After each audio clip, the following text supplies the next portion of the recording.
Et salut les tennis! Nous sommes le 10 décembre et aujourd'hui c'est la Saint-Romaric. Nous poursuivons notre fantastique aventure et nous continuons sur la perception.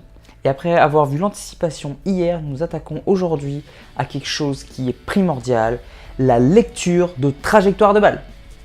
Donc la lecture, c'est fondamental si vous avez été débutant un jour. En fait, tout le monde a commencé par être débutant. Vous avez forcément travaillé cette lecture de balle. Être au bon endroit, au bon moment. Bon, j'en dis pas plus parce que sinon je vais me répéter. Donc c'est parti, la parole à moi-même. Alors ensuite, il y a l'analyse de la trajectoire elle-même. Donc l'analyse de la trajectoire elle-même, c'est principalement la vision. Donc j'en ai déjà parlé un peu plus tôt. C'est notre vision qui est notre outil principal pour analyser la trajectoire de balle. L'objectif, c'est de diminuer ce temps de réaction. Plus on va l'analyser vite et plus on va réagir vite et tôt, aussi bien selon la situation. C'est un enjeu majeur de l'apprentissage, c'est vraiment le cœur, l'un des cœurs de l'apprentissage tennis et c'est considéré dans la technique. Donc les débutants, on est à fond sur la lecture de trajectoire de balle au début pour pouvoir faire des échanges.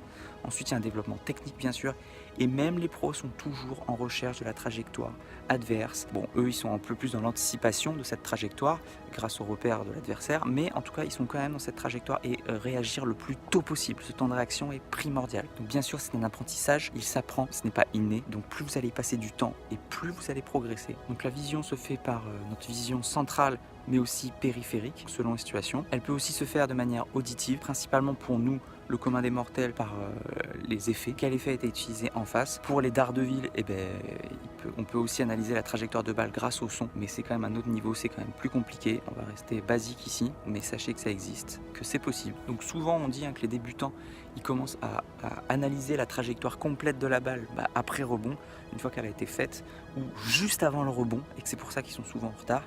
On dit généralement, c'est une généralité, que les joueurs 3e série ou seconde série positive analysent la trajectoire de balle au niveau où elle passe le filet. Donc une fois qu'elle a quitté la balle de l'adversaire, que voilà, on a la trajectoire complète dans son cerveau au niveau du filet. Alors que les négatifs et les pros, ils ont la trajectoire complète 2 mètres après la frappe, voire même à l'avance, avant que l'autre ait frappé, en voyant sa gestuelle. Donc ils peuvent tout à fait anticiper. McEnroe était connu pour ça, il expliquait que c'était un jeu d'échecs, il jouait exprès là parce qu'il savait, en fonction de ses situations, comment la balle allait revenir à l'avance. Et Federer aussi avait parlé de quelque chose comme ça, où il disait qu'il anticipait un peu tout dans ces grands moments où il était ultra lucide. Et que du coup il avait appelé ça le phénomène Federer. Vous voyez, il voyait tous les coups de l'adversaire à l'avance, il pouvait anticiper. Voilà, donc je vous conseille de travailler votre lecture de trajectoire de balle, c'est un enjeu majeur pour progresser au tennis. Alors une fois qu'on a analysé la trajectoire de balle, il y a la réponse motrice. Donc la réponse motrice est à la jonction entre la perception et la forme gestuelle que nous allons voir donc après, plus tard. Donc là, dans ce secteur de perception, on peut dire qu'il y a une coordination qui est importante à faire entre justement l'analyse de la trajectoire de balle et la réponse motrice. On peut être super coordonné tant qu'on ne lit pas de trajectoire de balle, mais une fois qu'il y a la balle qui arrive, tout de suite notre gestuelle c'est beaucoup plus compliqué, le placement c'est beaucoup plus compliqué.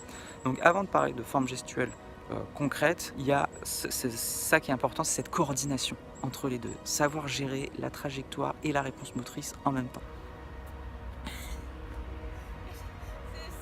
Et ensuite, bien sûr, il y a la précision du placement. Donc la précision du placement, c'est est-ce que je suis au bon endroit par rapport à la balle. Donc bien sûr, elle dépend des qualités physiques, nous allons voir dans la technique, mais donc il y a quand même cette qualité d'œil et de perception qui est hyper importante, parce que je peux être super bien ancré au sol, mais si je suis trop près de la balle, c'est pas bon.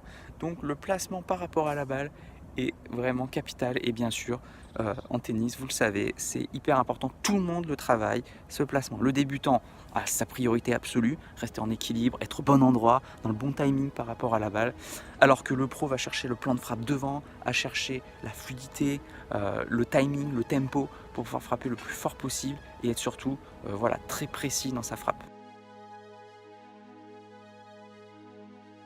Donc merci d'avoir regardé cette vidéo ou de l'avoir écoutée. Et n'oubliez pas, si vous êtes fan de cette série, allez sur YouTube dans la playlist fondamentaux techniques pour revoir toutes les vidéos qui ont été proposées. Et rendez-vous le 25 pour ceux qui veulent un petit document gratuit qui résumera tous ces fondamentaux. D'ici là, moi je vous dis à demain. N'oubliez pas, allez jouer au tennis, améliorez votre lecture de trajectoire de balle, progressez et surtout faites-vous plaisir.